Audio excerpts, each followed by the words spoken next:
खुलुमबाय गोजोन फुंबिलिनि गासैबो बड'लेण्ड बुब्लिनि अनसायगिरिफोरखौ बरायग्रोबाय। दिनै 19 अक्ट'बर रबिबारनि फान्जामुथिखौ फरायथिनो लादों आं रबिन बसुमतारिया।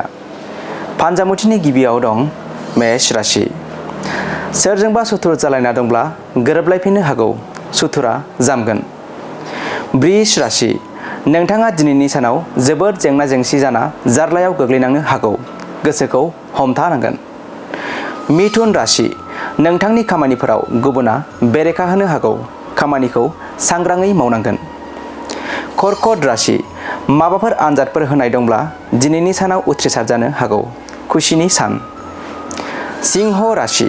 नोंथांनि नखराव गोबां जेंना जेंसि नुजानो हागौ, असान्थिजोंनो साना बारलांगोन।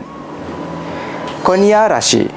नोंथाङा गावनि रोंगौथि आरो खस्थ' खालामनायनि गेजेरजों जौगानो हागौ, मोजां सान। तुला राशि। नोंथाङा माबा गोरोन्थि हाबा मावफ्लांनायनि जाउनाव गावनि मुवाखौ खहा खालामना लानांनो हागौ। वृश्चिक राशि। गावनि मावनांगौ हाबाखौ फोजोबनायनि उनाव नोंथाङा शान्तियै थानो हागोन। धनु राशि। आसा खालामनानै थानाय माबाफोर मिजिं दंब्ला दिनैनि सानाव जाफुंसार जानो हागौ, मोजां सान। मकर राशि। नोंथाङा माबा जाहोननि थाखाय सोरजोंबा नांलायनो हागौ, सांग्राङै थानांगोन। कुम्भ राशि।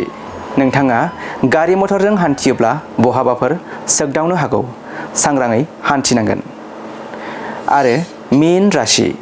गोबावनिफ्राय सोरजोंबा रागा जोंलायना दंब्ला दिनैनि सानाव गोरोबलायफिननो हागौ, मोजां सान। दिनै सानसेनि राशि फरायथिनायाबो एसेनोसै। आसा खालामो नोंथांनि दिनैनि साना मोजाङै मोजां थांगोन। बेखौ बड'लेण्ड बुब्लि नखरनिफ्राय मिजिंथिबाय। गोजोन्थों।